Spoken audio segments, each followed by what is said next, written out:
Punjabi radio USA ਸੁਣ ਰਹੇ ਸਾਰੇ ਹੀ ਮਾਣਯੋਗ ਅਤੇ ਸਤਿਕਾਰਤ ਸਰੋਤਿਆਂ ਨੂੰ ਪੰਜਾਬੀ ਰੇਡੀਓ USA ਦੀ ਟੀਮ ਅਤੇ ਮੇਰੇ ਰਾਜਕਰਨਵੀਰ ਸਿੰਘ ਵੱਲੋਂ ਆਪ ਜੀ ਨੂੰ ਬਹੁਤ ਪਿਆਰ ਸਤਿਕਾਰ ਸਹਿਤ ਦੋਨੋਂ ਹੱਥ ਜੋੜ ਕੇ ਨਿੱਘੀ ਜਿਹੀ ਸਤਿ ਸ੍ਰੀ ਅਕਾਲ। ਸਭ ਨੂੰ ਜੀਆਂ ਨੂੰ ਆਖਦੇ ਹਾਂ। ਸਰੋਤਿਓ ਪ੍ਰੋਗਰਾਮ ਦੇ ਵਿੱਚ ਆਪ ਸਭ ਦਾ ਨਿੱਘਾ ਸਵਾਗਤ ਹੈ। ਅਤੇ ਅੱਜ ਸਰੋਤਿਓ ਜਿਹੜੀ ਅਸੀਂ ਤੁਹਾਡੀ ਗੱਲਬਾਤ ਕਰਾਉਣ ਜਾ ਰਹੇ ਹਾਂ, ਆਮ ਆਦਮੀ ਪਾਰਟੀ ਦੇ ਇੱਕ ਸਟਾਰ ਪ੍ਰਚਾਰਕ ਵੀ ਨੇ, MP ਵੀ ਨੇ ਸੰਗਰੂਰ ਹਲਕੇ ਤੋਂ, ਅਤੇ ਸਾਡੇ ਨਾਲ ਇਸ ਟਾਈਮ ਜੁੜ ਚੁੱਕੇ ਨੇ ਭਗਵੰਤ ਮਾਨ ਜੀ। ਭਗਵੰਤ ਮਾਨ ਜੀ, ਨਿੱਘੀ ਜੀ ਆਇਆਂ ਨੂੰ, ਪਿਆਰ ਭਰੀ ਸਤਿ ਸ੍ਰੀ ਅਕਾਲ। ਬਹੁਤ ਬਹੁਤ ਮਿਹਰਬਾਨੀ ਜੀ। ਮੇਰੇ ਵੱਲੋਂ ਵੀ ਜਿੰਨੇ ਵੀ ਸਰੋਤੇ ਇਸ ਵਕਤ ਆਵਾਜ਼ ਨੂੰ ਸੁਣ ਰਹੇ ਨੇ, ਭਾਵੇਂ ਉਹ ਪੂਰੀ ਦੁਨੀਆ 'ਚ ਇੰਟਰਨੈਟ ਰਾਹੀਂ ਜਾਂ ਰੇਡੀਓ ਆਪਣੇ ਸੈੱਟ ਰਾਹੀਂ, ਪੰਜਾਬੀ ਰੇਡੀਓ USA ਜਿੱਥੇ ਤੱਕ ਵੀ ਪਹੁੰਚ ਉਹਦੀ ਹੈਗੀ ਹੈ, ਮੇਰੇ ਵੱਲੋਂ ਸਾਰਿਆਂ ਨੂੰ ਪਿਆਰ ਭਰੀ ਸਤਿ ਸ਼੍ਰੀ ਅਕਾਲ ਜੀ। ਸੋ ਭਗਵੰਤ ਮਾਨ ਜੀ, ਆਪਾਂ ਕਿੱਦਾਂ ਸ਼ੁਰੂਆਤ ਹੋਈ ਉਹ ਸਾਰੀਆਂ ਗੱਲਾਂ ਆਲਰੇਡੀ ਹੋ ਚੁੱਕੀਆਂ। ਹੁਣ ਜਿਹੜਾ ਆਪਾਂ ਜੇ ਭੱਖ ਦੇ ਮਸਲੇ ਦੇ ਉੱਤੇ ਆਈਏ, ਇਸ ਟਾਈਮ ਆਮ ਆਦਮੀ ਪਾਰਟੀ ਦੀ ਜਿਹੜਾ ਤੇ ਸਭ ਤੋਂ ਪਹਿਲਾਂ ਤੁਹਾਨੂੰ ਜਲਾਲਾਬਾਦ ਤੋਂ ਜਿਹੜਾ ਆ ਉਹ ਹਲਕਾ ਮਿਲਿਆ, ਉਸ ਚੀਜ਼ ਦੀ ਤੁਹਾਨੂੰ ਜਿਹੜੀ ਉਹ ਵਧਾਈ ਹੋਵੇ। ਇੱਕ ਤੁਹਾਨੂੰ ਇੱਦਾਂ ਲੱਗ ਰਿਹਾ ਵੀ ਤੁਹਾਨੂੰ ਅਧਿਕਾਰਤ ਤੌਰ ਦੇ ਉੱਤੇ ਇੱਕ CM ਕੈਂਡੀਡੇਟ ਤਾਂ ਨਹੀਂ ਐਲਾਨ ਦਿੱਤਾ? ਦੇਖੋ, ਆਮ ਆਦਮੀ ਪਾਰਟੀ ਜਿਹੜੀ ਹੈ ਉਹ ਐਂਟੀ ਕਰਪਸ਼ਨ ਮੂਵਮੈਂਟ 'ਚੋਂ ਨਿਕਲੀ ਹੋਈ ਪਾਰਟੀ ਹੈ ਜੀ। ਅਸੀਂ ਕਾਰਾਂ ਜਾਂ ਸਰਕਾਰਾਂ ਬਦਲਣ ਨਹੀਂ ਆਏ, ਅਸੀਂ ਲੋਕਾਂ ਦੀਆਂ, ਬੱਚਿਆਂ ਦੀਆਂ, ਭਵਿੱਖ ਦੀਆਂ ਕਿਸਮਤਾਂ ਬਦਲਣ ਦੀ ਗੱਲ ਕਰਦੇ ਹਾਂ। ਇੱਥੇ CM PM TM MLA ਇਹ ਅਹੁਦੇ ਨਹੀਂ ਹੈਗੇ ਸਾਡੇ ਕੋਲੇ। ਸੁਰਜੀਤ ਪਾਤਰ ਜੀ ਦਾ ਇੱਕ ਸ਼ੇਅਰ ਹੈ ਬਹੁਤ ਵਧੀਆ ਕਿ ਮੈਂ ਰਾਹਾਂ ਤੇ ਤੁਰਦਾ ਨਹੀਂ, ਮੈਂ ਤੁਰਦਾ ਹਾਂ ਤਾਂ ਰਾਹ ਬਣਦੇ ਜੀ। ਮੈਂ ਰਾਹਾਂ ਤੇ ਤੁਰਦਾ ਨਹੀਂ, ਮੈਂ ਤੁਰਦਾ ਹਾਂ ਤਾਂ ਰਾਹ ਬਣਦੇ, ਯੁੱਗਾਂ ਯੁੱਗਾਂ ਤੋਂ ਆਉਂਦੇ ਕਾਫਲੇ ਇਸ ਗੱਲ ਦਾ ਗਵਾਹ ਬਣਦੇ, ਹਮੇਸ਼ਾ ਸੋਚਿਆ ਬਣੀਏ ਲੋਕਾਂ ਦੇ ਪਿਆਰ ਦੇ ਪਾਤਰ, ਕਦੇ ਵੀ ਨਹੀਂ ਸੋਚਿਆ ਉਹ ਬਣਦੇ ਜਾਂ ਆ ਬਣਦੇ। ਜੀ ਜੀ। ਸੋ ਉਹ ਆਹ ਦੇ ਚੱਕਰਾਂ 'ਚ ਨਹੀਂ ਹੈਗੇ ਜੀ। ਮੇਰੀ ਡਿਊਟੀ ਲੱਗੀ ਹੈ ਜਲਾਲਾਬਾਦ ਤੋਂ। ਵੱਡੇ ਲੀਡਰ ਕਦੋਂ ਹਾਰਨਗੇ? ਇਹ ਤਾਂ ਆਪਸ ਦੇ ਵਿੱਚ ਸਮਝੌਤੇ ਕਰ ਲੈਂਦੇ ਨੇ ਜੀ। ਤੂੰ ਮੇਰੇ ਵਿਰੁੱਧ ਮਾੜਾ ਬੰਦਾ ਖੜਾ ਕਰਦੀ, ਮੈਂ ਤੇਰੇ ਵਿਰੁੱਧ ਮਾੜਾ ਬੰਦਾ ਖੜਾ ਕਰ ਦੂੰਗਾ, ਆਪਾਂ ਦੋਨੇ ਜਿੱਤ ਜਾਵਾਂਗੇ ਜੀ। ਸੋ ਵੱਡੇ ਲੀਡਰ ਕਦੇ ਵੀ ਨਹੀਂ ਹਾਰਦੇ। ਸੋ ਵੱਡੇ ਲੀਡਰਾਂ ਦੇ ਵਿਰੁੱਧ ਲੜਨ ਦੀ ਪ੍ਰਥਾ ਜਿਹੜੀ ਹੈ, ਰਿਵਾਜ ਜਿਹੜਾ ਹੈ, ਉਹ ਆਮ ਆਦਮੀ ਪਾਰਟੀ ਨੇ ਪਾਇਆ। ਅਰਵਿੰਦ ਕੇਜਰੀਵਾਲ ਜੀ ਨੇ ਸ਼ੀਲਾ ਦੀਕਸ਼ਤ 2 ਵਾਰੀ ਹਰਾਈ ਹੈ।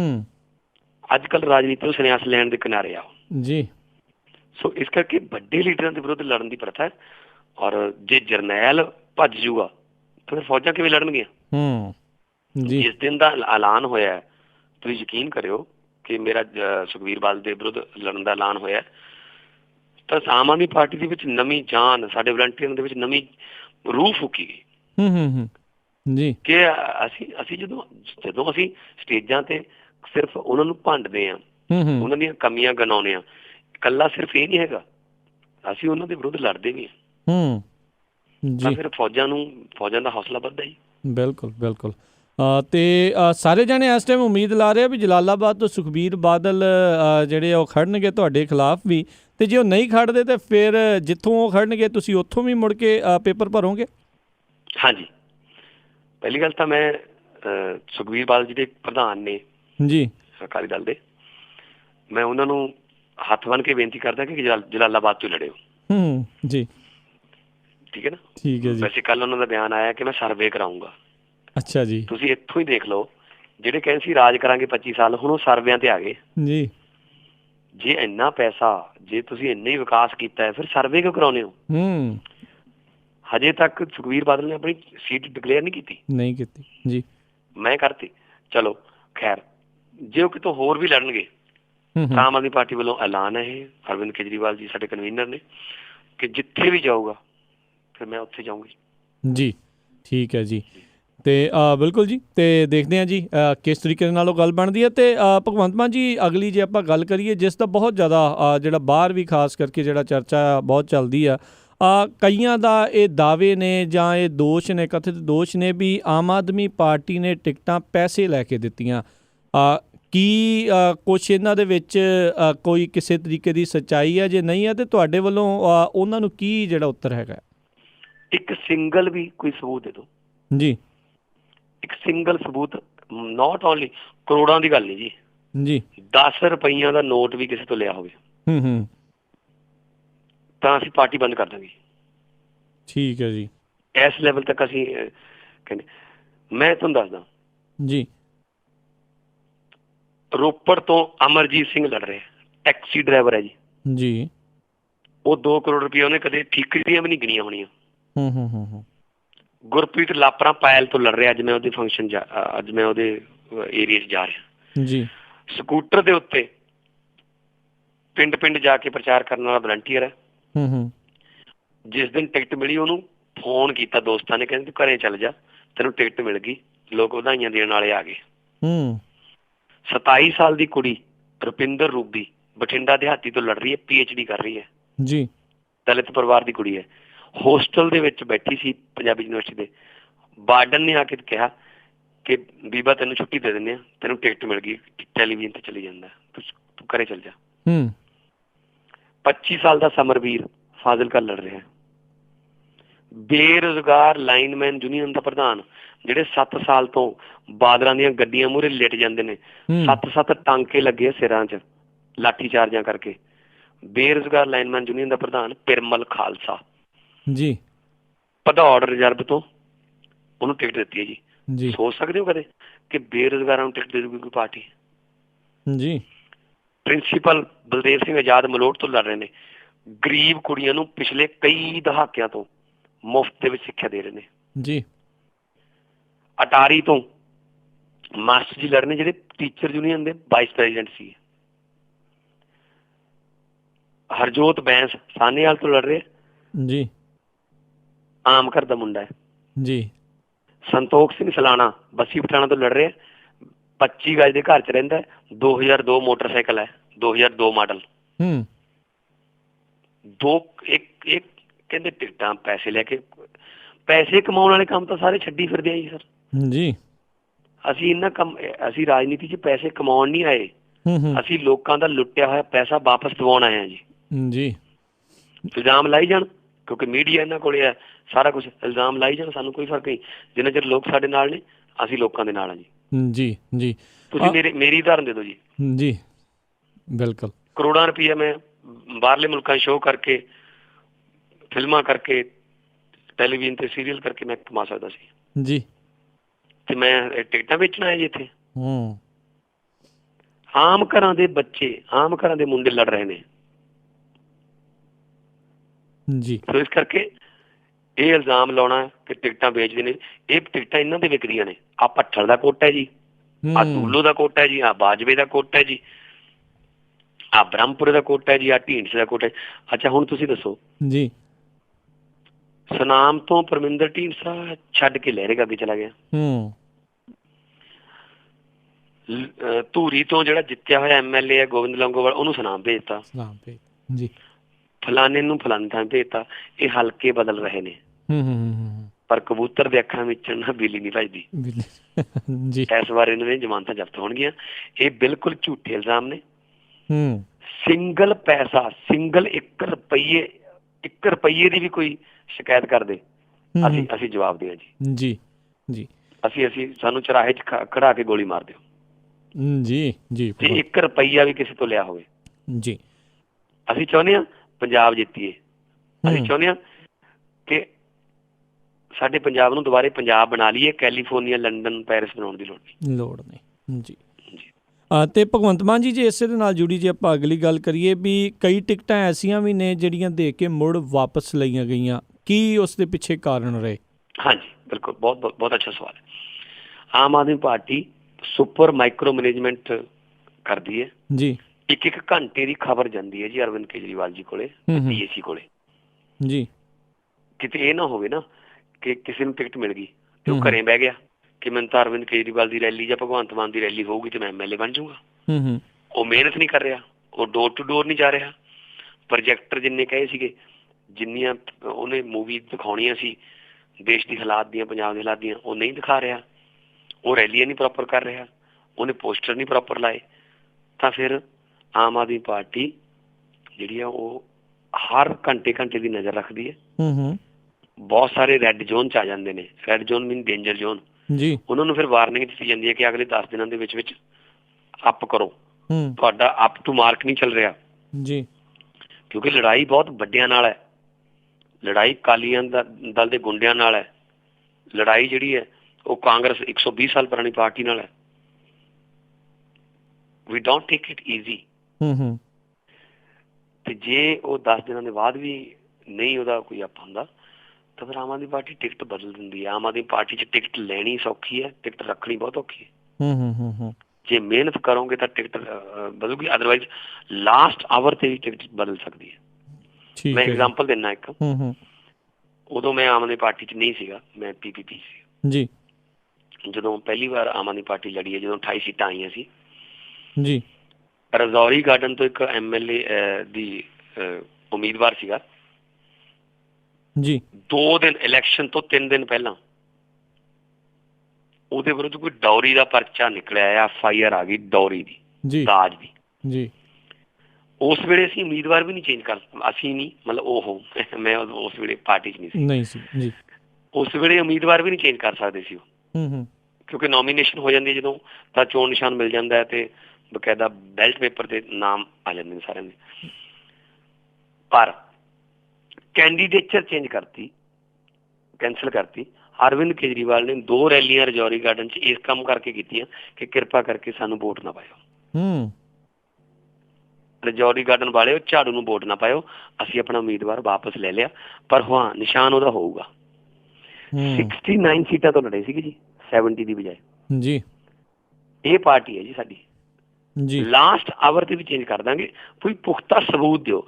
ਏਦਾਂ ਜੈਲਸੀ ਕਰਨਾ ਨਹੀਂ ਜੀ, ਭੋਲੇ ਨੂੰ ਨੀ ਮਿਲੀ ਗੁਰਮੇਲ ਨੂੰ ਕਿਉਂ ਮਿਲ ਗਈ, ਗੁਰਮੇਲ ਨੂੰ ਨੀ ਮਿਲੀ ਪਰਮਜੀਤ ਨੂੰ ਕਿਉਂ ਨਹੀਂ ਮਿਲੀ, ਇਹ ਗਲਤ ਹੈ। ਕੋਈ ਪੁਖਤਾ ਸਬੂਤ ਦੇ ਦਿਓ। ਅਸੀਂ ਵੀ ਕਿਸੇ ਦੇ ਅੰਦਰ ਨਹੀਂ ਬੜੇ, ਕੀ ਪਤਾ ਕੋਈ ਬੰਦਾ ਸਾਡੇ ਤੋਂ ਵੀ ਇਨਫੋਰਮੇਸ਼ਨ ਲੁਕੋ ਲੈਂਦਾ ਹੋਊਗਾ ਜੀ। ਕੋਈ ਪੁਖਤਾ ਸਾਨੂੰ ਸਬੂਤ ਦੇ ਦਿਓ, ਇਮੀਡੀਏਟਲੀ ਚੇਂਜ ਕਰ ਦਾਂਗੇ। ਅਸੀਂ ਸੱਚੀ ਮੁੱਚੀ ਅਸੀਂ ਕੋਈ MLA ਜਾਂ MP ਬਣਾਉਣ ਨਹੀਂ ਆਏ, ਅਸੀਂ ਤਾਂ ਲੋਕਾਂ ਦੀ ਕਿਸਮਤਾਂ ਬਣਾਉਣ ਦੀ ਗੱਲਾਂ ਕਰਦੇ ਜੀ। ਇੱਥੋਂ ਤੱਕ ਭਗਵੰਤ ਮਾਨ ਜੀ, ਕਈਆਂ ਦਾ ਕਹਿਣਾ ਵੀ ਕਈ ਵਲੰਟੀਅਰ ਨਾਰਾਜ਼ ਹੋ ਰਹੇ ਨੇ, ਉਹ ਦੂਜੇ ਪਾਸੇ ਨੂੰ ਕਈ ਜਣੇ ਉਹ ਜਾ ਰਹੇ ਨੇ, ਪਰ ਜਿੱਥੋਂ ਤੱਕ ਤੁਹਾਡੀਆਂ ਗੱਲਾਂ ਤੋਂ ਲੱਗ ਰਿਹਾ ਵੀ ਵਲੰਟੀਅਰ ਤਾਂ ਕਾਫੀ ਜੁੜੇ ਹੋਏ ਨੇ ਅਜੇ ਤੱਕ ਨਾਲ ਹੀ। ਦੇਖੋ, ਲੋਕਤੰਤਰ 'ਚ ਸਹਿਮਤੀ ਅਸਹਿਮਤੀ ਚੱਲਦੀ ਹੈ ਜੀ, ਇਹ ਹਿਊਮਨ ਨੇਚਰ ਹੈ।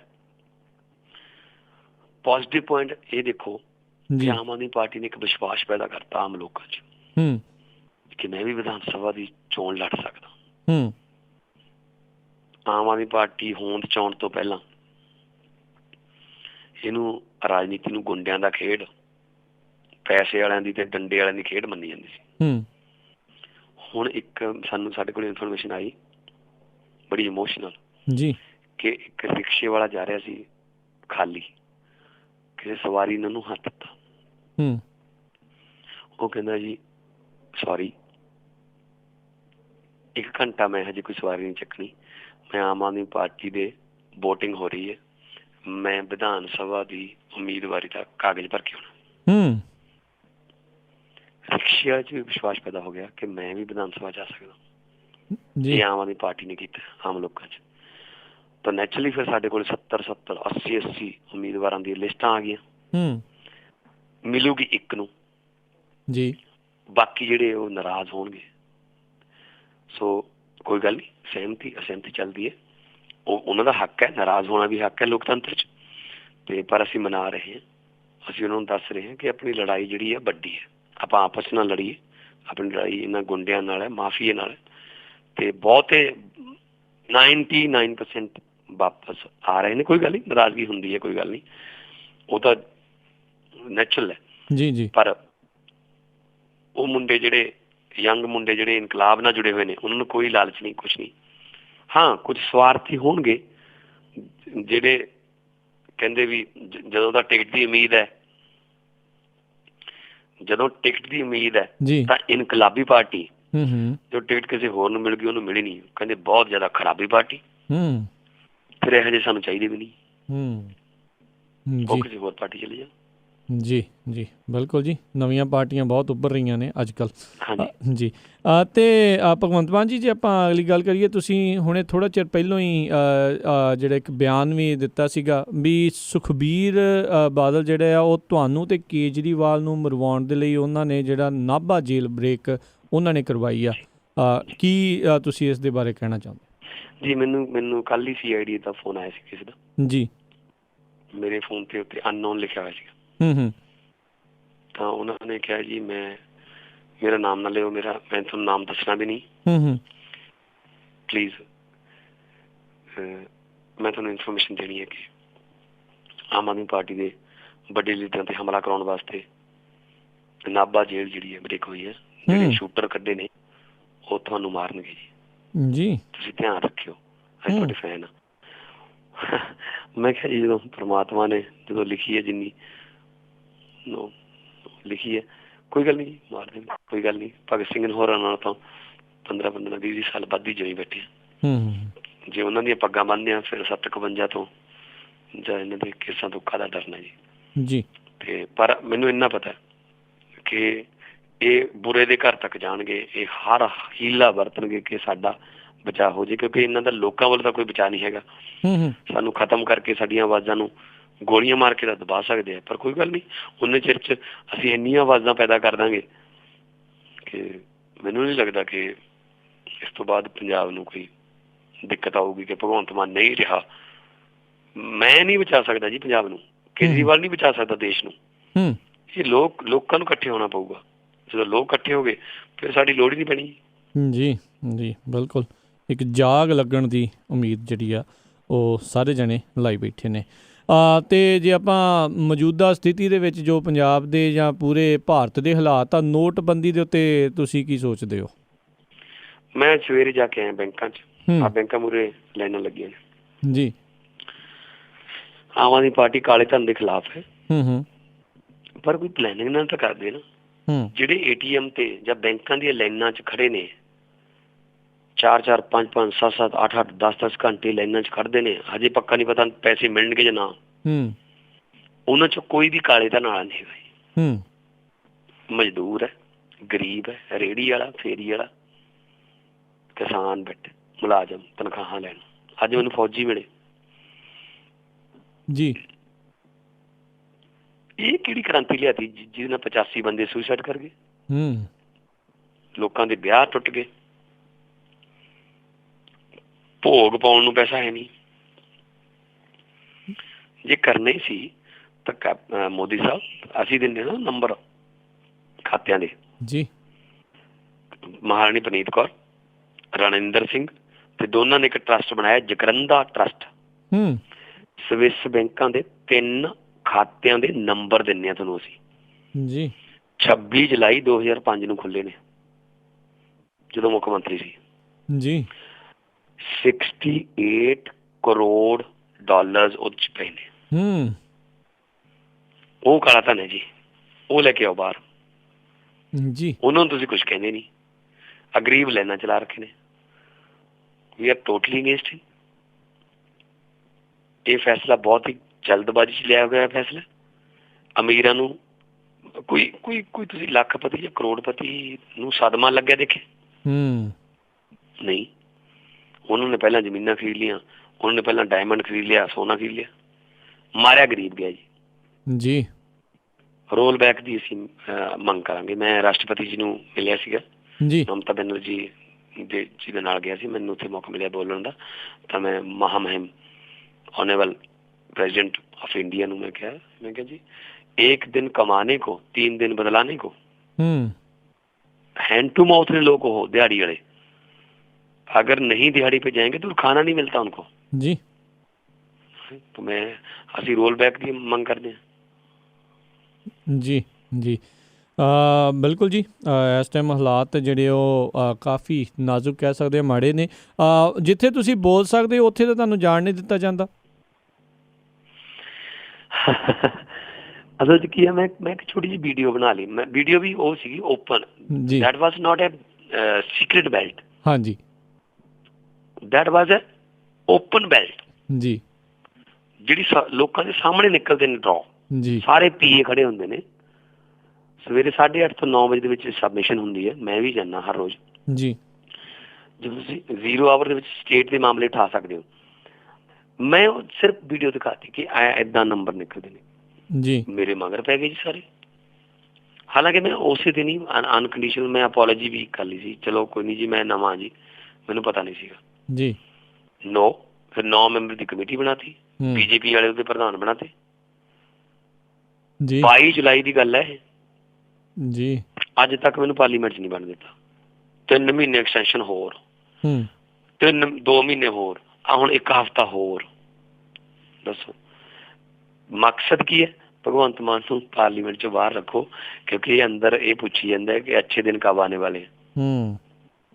ਠੀਕ ਹੈ ਨਾ।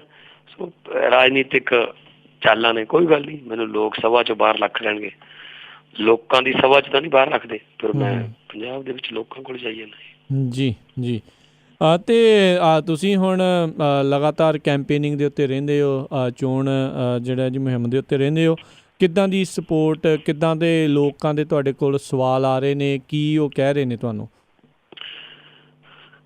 ਦੇਖੋ, ਮੀਡੀਆ ਤੇ ਲੋਕਾਂ ਦੇ ਸਵਾਲਾਂ 'ਚ ਬਹੁਤ ਜ਼ਿਆਦਾ ਫਰਕ ਹੈ ਜੀ।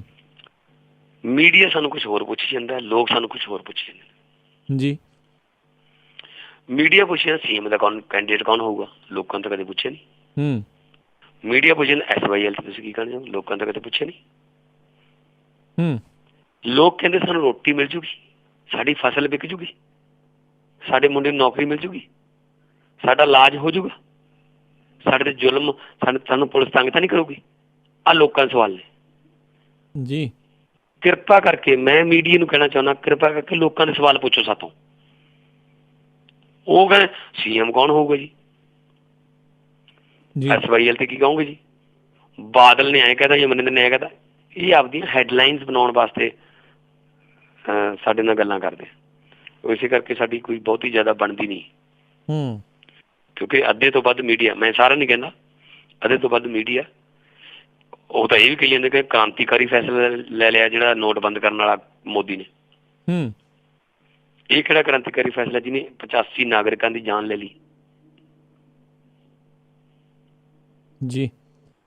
ਅਤੇ ਹਾਂਜੀ, ਮੇਰੇ ਵੱਲੋਂ ਇਹੀ ਹੈ ਕਿ ਕਈ ਜਾਣ ਦੋ ਜੋ ਮਰਜ਼ੀ, ਜੇ ਪਬਲਿਕ ਨਾਲ ਹੈ ਤਾਂ ਮੀਡੀਆ ਤਾਂ ਫਿਰ ਦਿੱਲੀ ਦੇ ਵਿੱਚ ਵੀ ਗਈ, ਕਹਿੰਦੇ ਸੀ ਕਹਿੰਦੇ 4 ਸੀਟਾਂ ਆਉਣਗੀਆਂ, ਉਹਨਾਂ ਨੂੰ 7 ਆਉਣਗੀਆਂ, 8 ਆਉਣਗੀਆਂ, 11 ਆਉਣਗੀਆਂ, 25 ਆਉਣਗੀਆਂ, 67 ਆਈਆਂ ਨੇ ਜੀ।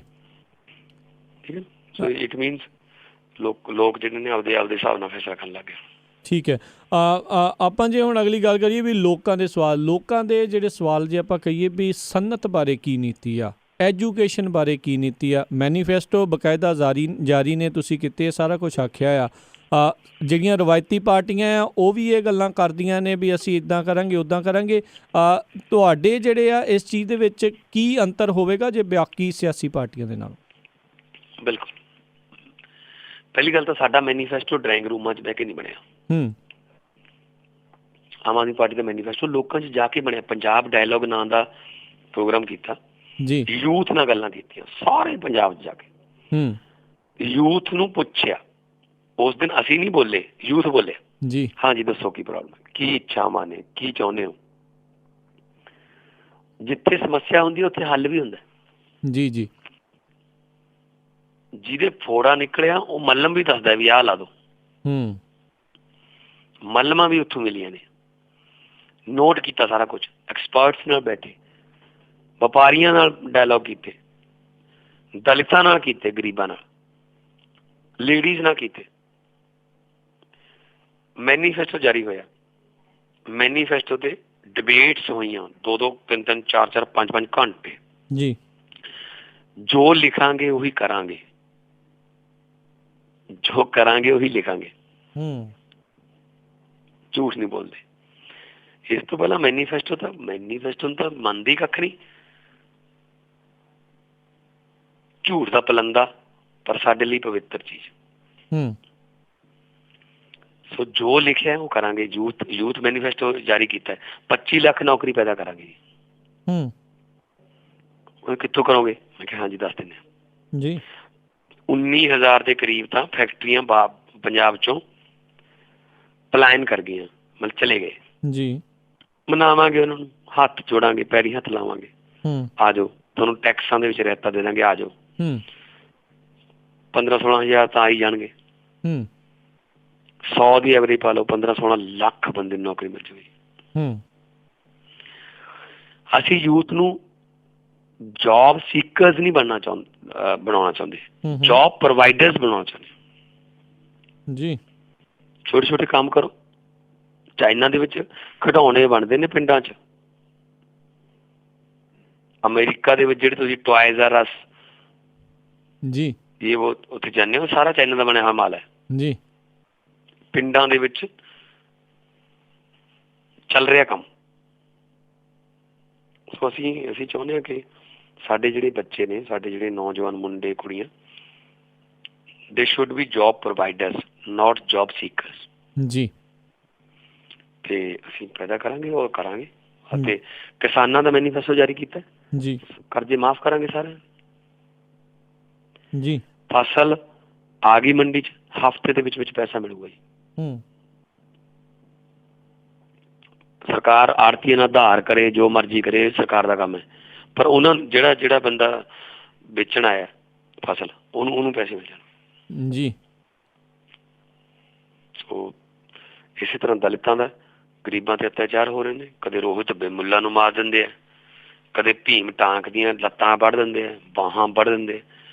ਇਹਨਾਂ ਨੇ ਸਮਝਿਆ ਕੀ ਹੋਇਆ ਆਮ ਲੋਕਾਂ ਨੂੰ, ਗਰੀਬਾਂ ਨੂੰ।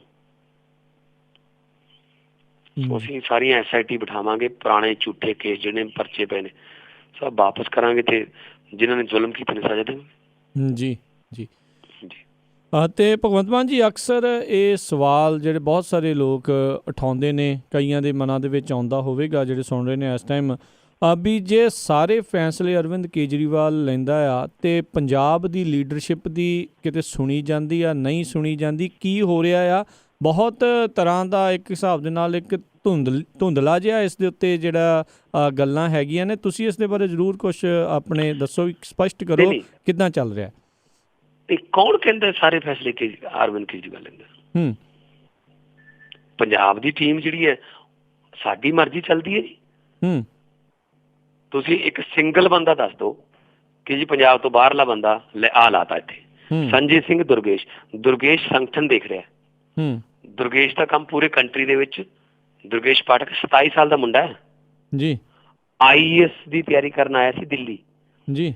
ਅੰਨਾ ਹਜ਼ਾਰੇ ਜੀ ਦਾ ਜਦੋਂ ਅੰਦੋਲਨ ਹੋਇਆ ਤਾਂ ਉਹਦਾ ਦਿਲ ਕੀਤਾ ਯਾਰ ਮੈਂ ਵੀ ਸਾਥ ਦੇਵਾਂ, ਤੇ ਉਹਦੇ ਵਿੱਚ ਆ ਗਿਆ।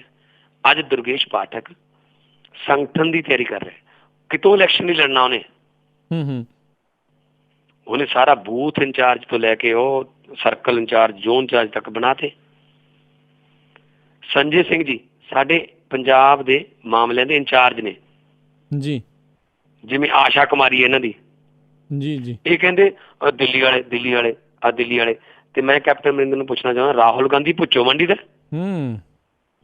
ਆਸ਼ਾ ਕੁਮਾਰੀ ਮੋਗੇ ਦੀ ਹੈ, ਸ਼ਕੀਲ ਅਹਿਮਦ ਮਲੇਰਕੋਟਲੇ ਦਾ।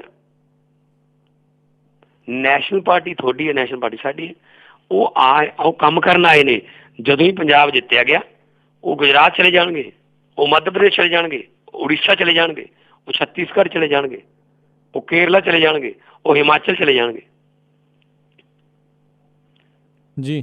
ਸੋ ਪੰਜਾਬ ਦੇ ਲੀਡਰਾਂ ਦੀ ਤੁਸੀਂ ਦੱਸੋ ਨਾ, ਕੋਈ ਇੱਕ ਸਿੰਗਲ ਫੈਸਲਾ ਐਸਾ ਹੋਵੇ ਜਿਹੜਾ ਪੰਜਾਬ ਦੇ ਲੀਡਰਾਂ ਨੂੰ ਪੁੱਛੇ ਬਿਨਾਂ ਹੋਏ।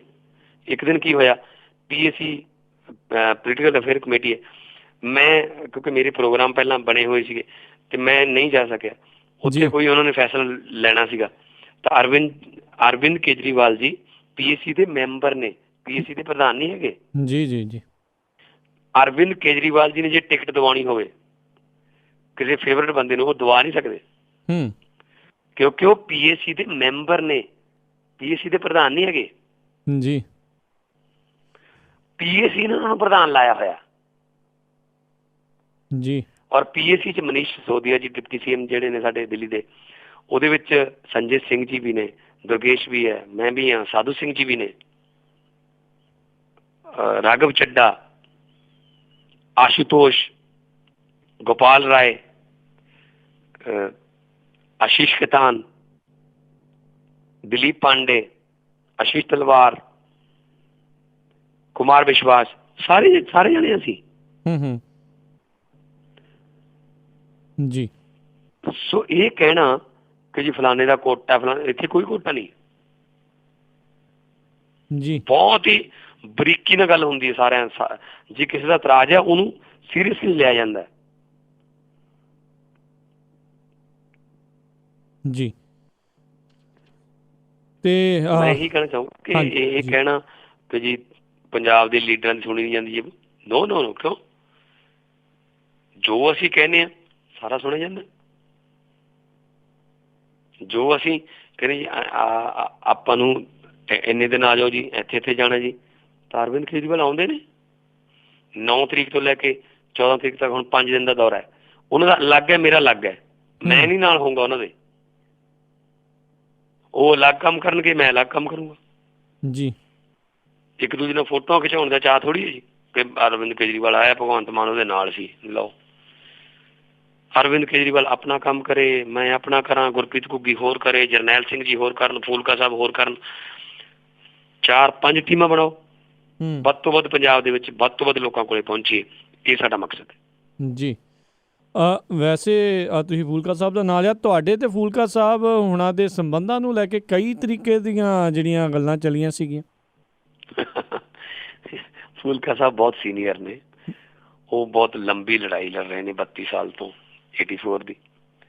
ਮੈਂ ਤਾਂ ਉਹਨਾਂ ਦੇ ਪੈਰ ਦੀ ਧੂੜ ਵੀ ਨਹੀਂ।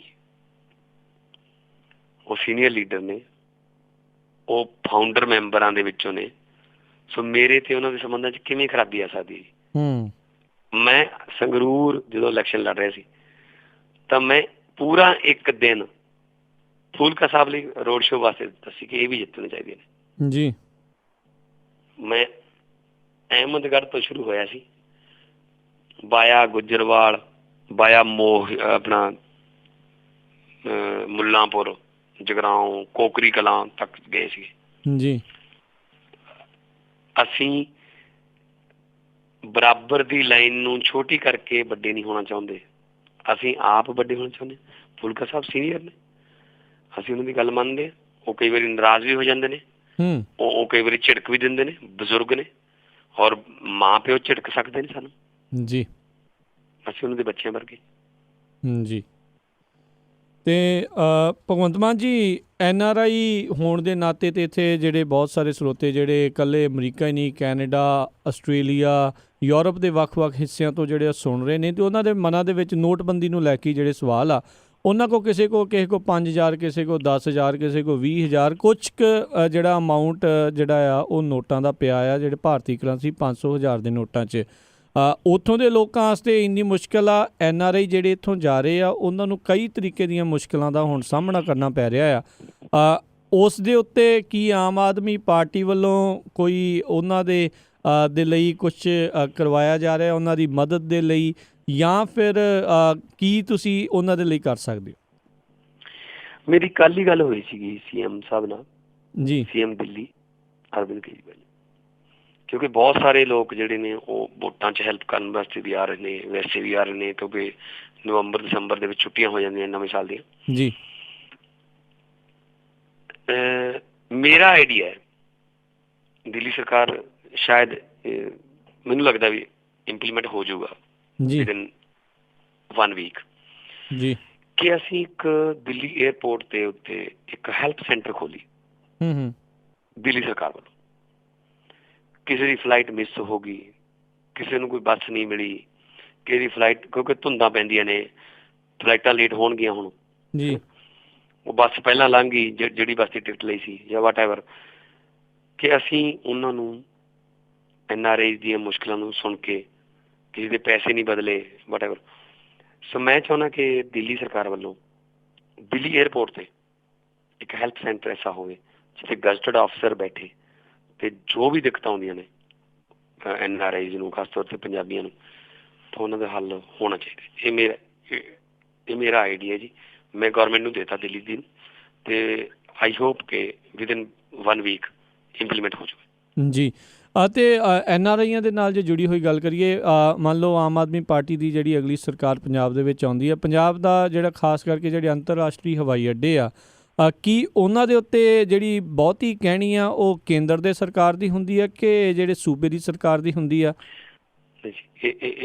ਏਵੀਏਸ਼ਨ ਮਿਨਿਸਟਰੀ ਦਾ ਜਿਹੜਾ ਡਿਪਾਰਟਮੈਂਟ ਹੈ ਜੀ, ਸੈਂਟਰ ਸਰਕਾਰ ਹੀ ਡਿਸਾਈਡ ਕਰ ਸਕਦੀ ਹੈ। ਤਾਂ ਸੂਬਿਆਂ ਦੀ ਕੋਈ ਜ਼ਿਆਦਾ ਬਹੁਤੀ ਅਹਿਮੀਅਤ ਨਹੀਂ ਹੁੰਦੀ ਉੱਥੇ। ਤੇ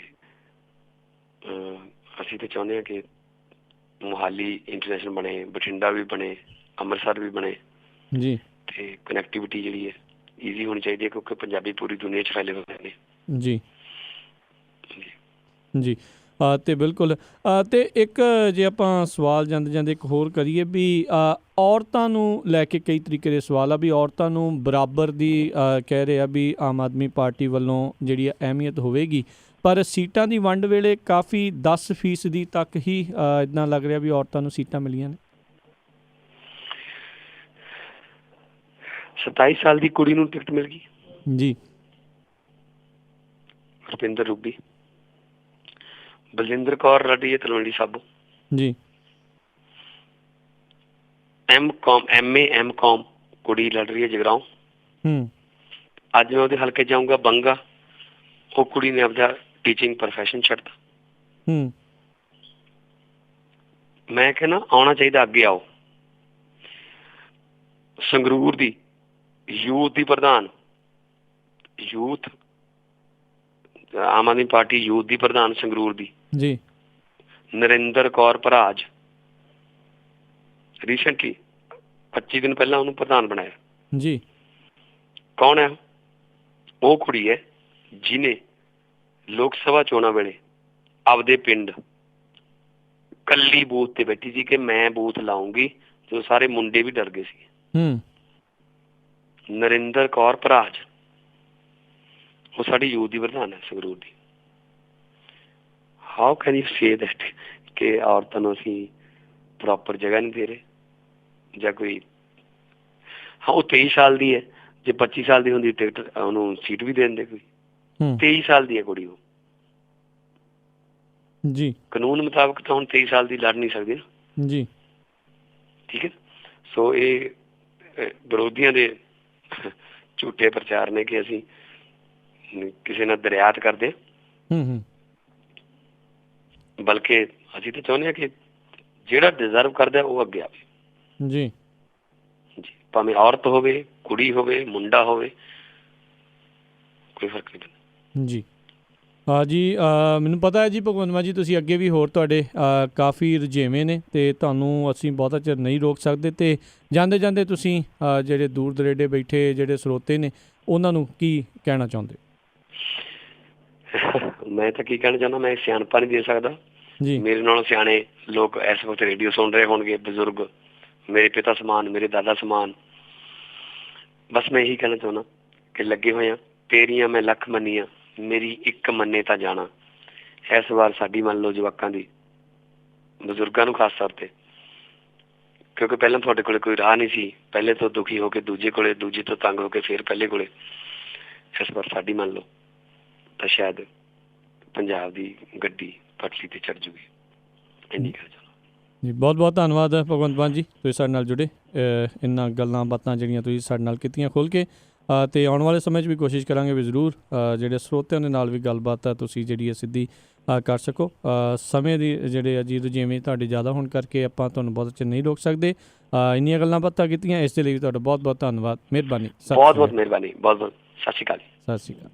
ਅਤੇ ਸਰੋਤਿਓ, ਇਹ ਸੀਗੀ ਜਿਹੜੀ ਆਪਣੀ ਗੱਲਬਾਤ ਭਗਵੰਤ ਮਾਨ ਹੁਣਾਂ ਦੇ ਨਾਲ, ਜਿਨ੍ਹਾਂ ਨੇ ਕਿ ਜੋ ਕਿ ਆਮ ਆਦਮੀ ਪਾਰਟੀ ਵੱਲੋਂ ਜਲਾਲਾਬਾਦ ਹਲਕੇ ਤੋਂ ਇਸ ਵਾਰ MLA ਦੀ ਜਿਹੜੀ ਆ ਚੋਣ ਆ ਉਹ ਲੜਨਗੇ।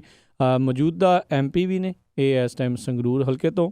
ਬਹੁਤ ਸਾਰੀਆਂ ਗੱਲਾਂ ਬਾਤਾਂ ਉਹਨਾਂ ਨੇ ਜਿਹੜੀਆਂ ਇਸ ਦੇ ਵਿੱਚ ਕੀਤੀਆਂ, ਅਤੇ ਧੰਨਵਾਦ ਅਸੀਂ ਇਹਨਾਂ ਦਾ ਕਰਦੇ ਹਾਂ। ਅਤੇ ਆਉਣ ਵਾਲੇ ਸਮੇਂ ਦੇ ਵਿੱਚ ਜਿਹੜੀ ਹੈ ਜ਼ਰੂਰ ਪੰਜਾਬੀ ਰੇਡੀਓ USA ਵੱਲੋਂ ਫਿਰ ਕੋਸ਼ਿਸ਼ ਹੋਵੇਗੀ ਵੀ ਉਹਨਾਂ ਨੂੰ ਜਿਹੜਾ ਜੀ ਸਰੋਤਿਆਂ ਦੇ ਰੂਬਰੂ ਵੀ ਜਿਹੜਾ ਆ ਉਹ ਸਿੱਧਾ ਕੀਤਾ ਜਾਵੇ, ਤਾਂ ਜੋ ਉਹਨਾਂ ਦੇ ਵੀ ਜਿਹੜੇ ਕਈ ਸਵਾਲ ਹੋਣਗੇ ਉਹ ਜਿਹੜੇ ਆ ਉਹਨਾਂ ਦੇ ਜਵਾਬ ਆ ਉਹ ਦੇ ਸਕਣ। ਅਤੇ ਹੁਣ ਮੈਂ ਵੀ ਜਿਹੜਾ ਜੀ ਆਪ ਤੋਂ ਇਜਾਜ਼ਤ ਲੈਂਦਾ ਹਾਂ, ਅਤੇ ਫਿਰ ਆਉਂਦੇ ਪ੍ਰੋਗਰਾਮਾਂ ਦੇ ਵਿੱਚ ਗੱਲਬਾਤ ਆ ਜਿਹੜੀ ਆ ਉਹ ਆਪਾਂ ਕਰਦੇ ਰਹਾਂਗੇ ਵੱਖ-ਵੱਖ ਵਿਸ਼ਿਆਂ ਦੇ ਉੱਤੇ ਪੰਜਾਬ ਦੀ ਸਿਆਸਤ ਨੂੰ ਲੈ ਕੇ। ਉਦੋਂ ਤੱਕ ਲਈ ਹੁਣ ਇਜਾਜ਼ਤ ਮੈਂ ਲੈਂਦਾ ਹਾਂ ਜੀ।